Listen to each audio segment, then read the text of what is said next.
The airwaves over Nazi Germany are suddenly pierced by a blood-curdling wolf's howl. I am so savage. I'm filled with rage. Lily the werewolf is my name. I bite. I eat. I am not tame. My werewolf teeth bite the enemy. Near the front lines, an Allied radio operator's hand freezes on the dial as the blood drains from his cheeks. The strange, sing-song female voice continues with its macabre message. Every Bolshevik, every Englishman, every American on our soil must be a target for our movement. As the broadcast fades back into static, the operator rips off his headphones and reaches for the field telephone. Hands trembling, he looks up at the moon, shining ominously through the trees. It's early April 1945, and the Germans have just declared a new kind of war. And somewhere in the shadows of a crumbling Reich, an army of werewolves is preparing to hunt. Dark mythology. Deep in the final months of 1944, as Allied bombers pounded German cities into rubble and Soviet tanks rolled ever closer to Berlin, Adolf Hitler turned to the one source that had never failed him, the dark mythology of the German past. From the moment he seized power, Hitler had drawn inspiration from Germanic folklore and occult legends. His headquarters bore names like Wolfschanze, the Wolf Slayer, and he often referred to himself simply as Wolf. The inspiration came from Hermann Lunz's 1910 novel Der Werewolf, set during the brutal 30 Years' War. In Lunz's tale, a peasant named Harm Wolf organizes his neighbors into a militia of Werewölfe, fighting wolves, who pursue enemy soldiers through the forests and execute them without mercy. These weren't monsters, but ordinary people, tied to the woods, the blood, the soil, transformed by war into something primal and terrifying. The werewolf was the perfect metaphor for Hitler's desperate vision. German civilians becoming supernatural avengers, defending their sacred homeland against foreign invaders through any means necessary. In October 1944, Hitler ordered the creation of Operation Werewolf. As the Wehrmacht fought the Allies from the front, guerrilla units, known as werewolves, just as in Lunz's novel, would operate behind enemy lines, using sabotage, assassination, and psychological warfare to make the occupation of Germany unbearably costly. This would be a campaign that would blur the line between soldier and civilian, between legitimate resistance and outright terrorism. The werewolves were about to be unleashed. From myth to military unit. The man chosen to turn Hitler's folkloric fantasy into reality was SS Obergruppenführer Hans Adolf Pritzmann, a cold-blooded veteran who had earned his reputation during Germany's brutal expansion into Eastern Europe. As head of Einsatzgruppe A, Pritzmann had orchestrated the elimination of thousands of Latvian Jews and Ukrainian civilians. On November 19, 1944, Heinrich Himmler appointed Pritzmann as General Inspector of Special Defense. His mission was clear: recruit and train an elite force of volunteers capable of operating behind enemy lines as the Allies advanced through Germany. Pritzmann had studied Soviet partisan tactics during his bloody tour in Ukraine, and he intended to turn those same methods against the Allies. He understood better than most how effective guerrilla warfare could be. He had seen firsthand how partisan fighters could terrorize occupying forces, break supply lines, and tie down entire divisions. As initially conceived, the werewolves were a legitimate clandestine operations unit, like Allied special forces. They would wear proper uniforms and expect to be treated as soldiers if captured. This was not intended as a slapdash kamikaze mission. It was meant to be professional warfare. Pritzmann established his headquarters in Berlin and began recruiting from the SS, Wehrmacht, and Hitler Youth. The chief training center was set up at Holtkrath Castle near Erkelenz, where recruits received intensive instruction.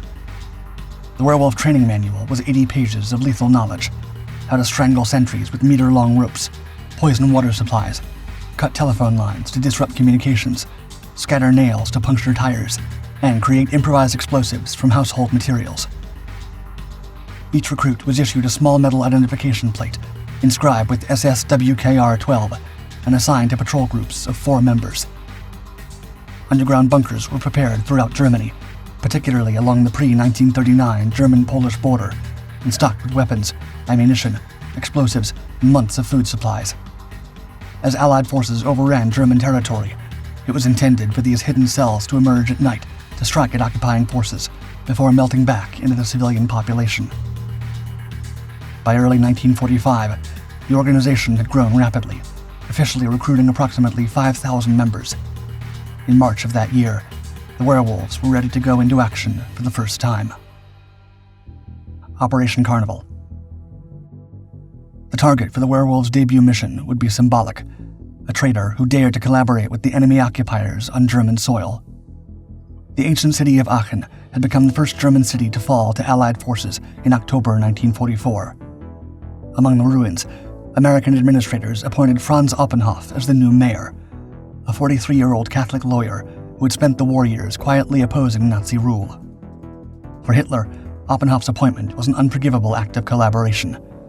Here was a German citizen working openly with the enemy occupiers, helping to establish their authority on sacred German soil.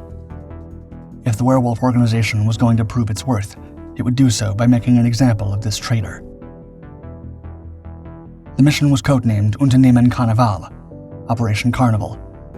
The team consisted of 6 operatives, 4 experienced SS men, including leader Herbert Wenzel, a veteran of the elite Brandenburg infiltration unit, and 2 members of the Hitler Youth. The youngest was 16-year-old Erich Morgenschweiss, while 22-year-old Ilse Hirsch served as the team's scout. On March 20th, 1945, they parachuted into German territory near the Dutch border, beginning their journey to Aachen. Their cover story was simple but effective. They were Luftwaffe airmen who'd been shot down and were trying to make their way back to German lines. It was plausible enough in the chaos of the collapsing front, and it would explain their presence in Allied-occupied territory. On the evening of March 25th, Easter Sunday, 2 of the SS men approached Oppenhoff's house. When the mayor answered the door, they spun their tale of being lost pilots seeking directions to the front lines. Oppenhoff, a decent man who saw only fellow Germans in distress, invited them inside. As he leaned forward to examine their map, one of the assassins drew his pistol and fired a single shot. The first Allied-appointed German official had been executed by the werewolves. The team's escape, however, proved far more difficult than the assassination itself. While fleeing Aachen, one of the SS men triggered a landmine, claiming his life instantly. Ilse Hirsch stepped on a tripwire. The explosion tore open her leg, and her comrades left her bleeding in a field, where she was later captured. Morgenschweiss was also injured and eventually caught by the Allies. Nevertheless, the mission had achieved its primary objective. The world now knew that Germany would not go quietly into the night and was capable of carrying out swift and decisive revenge on anyone who collaborated with the occupying forces. Goebbels takes control. Back in Berlin, Reich Minister of Propaganda Joseph Goebbels jumped on Oppenhoff's assassination as an opportunity to boost morale. Yet in reality, he had already begun taking over the werewolf movement for himself. Goebbels had watched Pritzman's military operation with growing frustration. It was too limited, too conventional, too focused on legitimate warfare. He believed that what Germany needed was total fanatical resistance. He planned to transform the werewolves from a small-scale military unit into a nationwide movement of civilian insurgents that would make the occupation of Germany a living nightmare for the Allies. 2 days before Operation Carnival had been carried out, Goebbels had already made a move to shape the werewolves in his vision. On March 23rd, with Berlin under artillery fire, the master propagandist delivered an infamous message known as the Werewolf Speech, broadcast across what remained of German-controlled territory, instructing the entire population to fight to the bitter end. On April 1st, Goebbels went a step further, launching Radio Werewolf.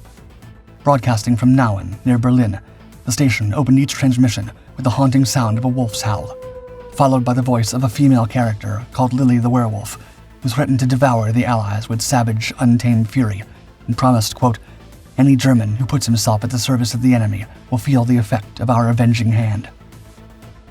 The radio broadcasts painted a picture of Germany as a nation of supernatural avengers. If his plan were to work, Goebbels would need the rest of the country to go along with this vision. There would be no space for doubters.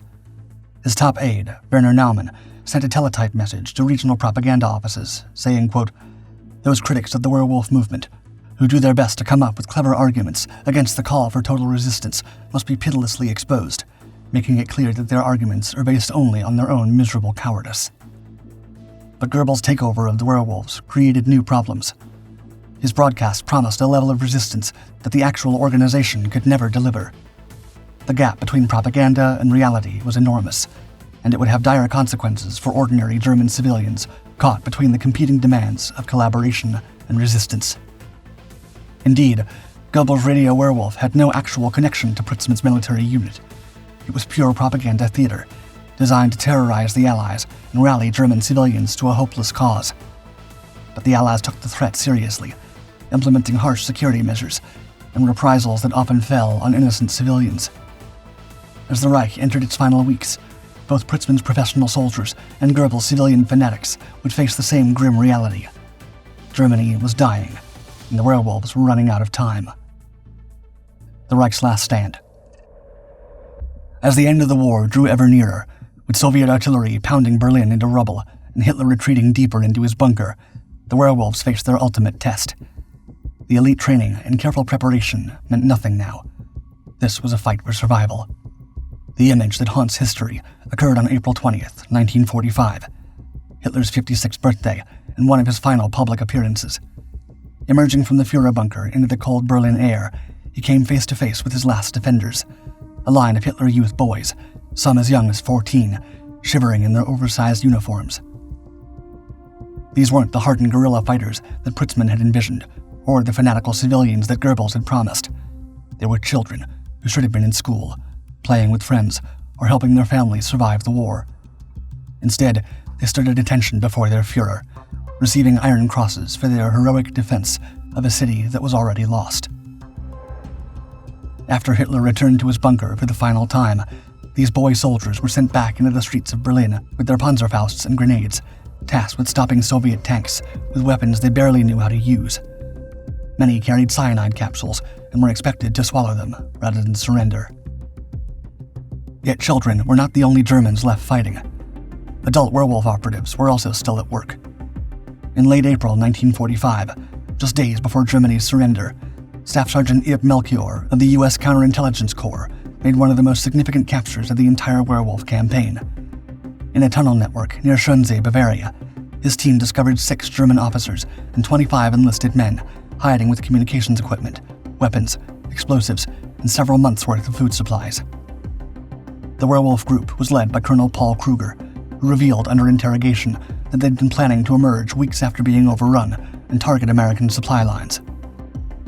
Most chilling of all, documents found in the tunnels contained assassination lists that included some of the highest-ranking Allied commanders, including General Dwight D. Eisenhower himself. Yet German hopes of resistance were dealt a major blow on April 30th, when Hitler took his own life in his bunker. Goebbels followed suit the following day.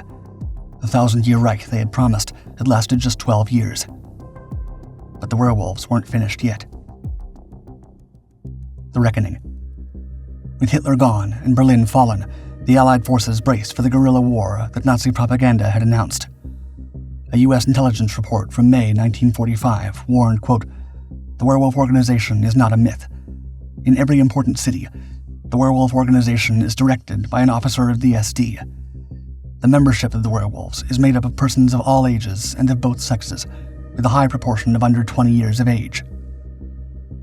This assessment prompted harsh security measures across occupied Germany. American soldiers were issued the Pocket Guide for Germany, which warned them, quote, "You are in enemy country. These people are not our allies or our friends. However friendly and repentant, however sick of the Nazi Party, the Germans have sinned against the laws of humanity." The paranoia reached such heights that Armed Forces Radio proclaimed, quote, "Every friendly German civilian is a disguised soldier of hate. In heart, body, and spirit, every German is Hitler." Meanwhile, Admiral Karl Dönitz, Hitler's chosen successor, was also concerned about werewolf attacks making things worse for Germany and tried to put an end to the madness. On May 5th, 3 days before the nation's unconditional surrender, he broadcast a message across German radio that said, quote, "In virtue of the truce proclaimed, I ask all German men and women to abstain from carrying out any clandestine guerrilla activity, whether in the werewolf or in any organization, in the territories occupied by the Western Allies." With the war in Europe officially over, the remaining men who had directed the werewolf movement would quickly meet their end. On May 21st, Hans Adolf Pritzman, captured by British forces near the Danish border, ended his life by biting into a cyanide capsule. Just 2 days later, Heinrich Himmler met the same fate in the very same room, using the same method as his former subordinate. Yet even with Germany defeated and leaderless, the perceived threat of sudden werewolf attacks persisted to haunt Allied forces. The hunt continues. In the days and weeks following the war's end, Allied intelligence agencies, convinced that a vast underground network still threatened the occupation, launched intensive manhunts across Germany and beyond. On June 5, 1945, American forces executed 2 members of the group after finding them with weapons and maps behind Allied lines.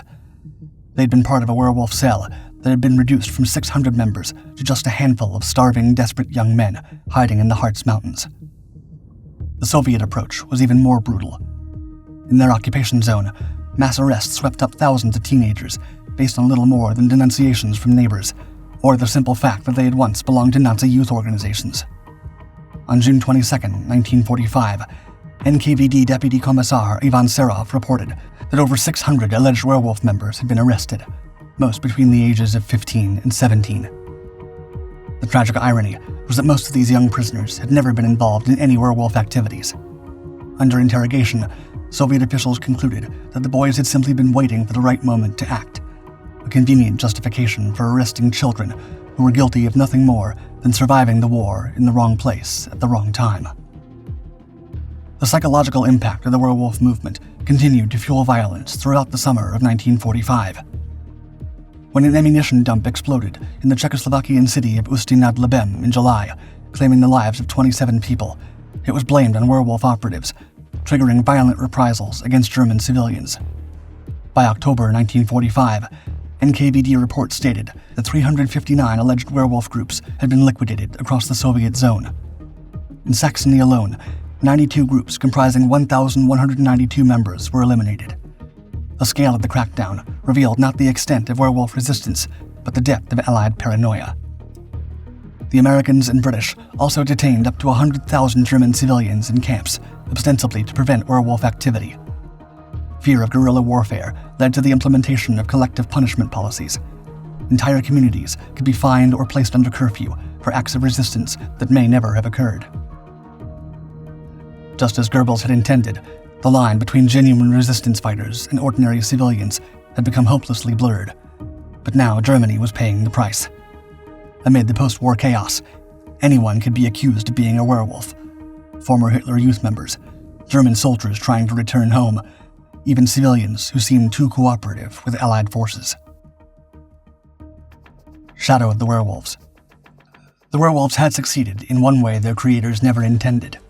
They had become a self-perpetuating cycle of fear and violence that continued long after the organization itself had dissolved into myth.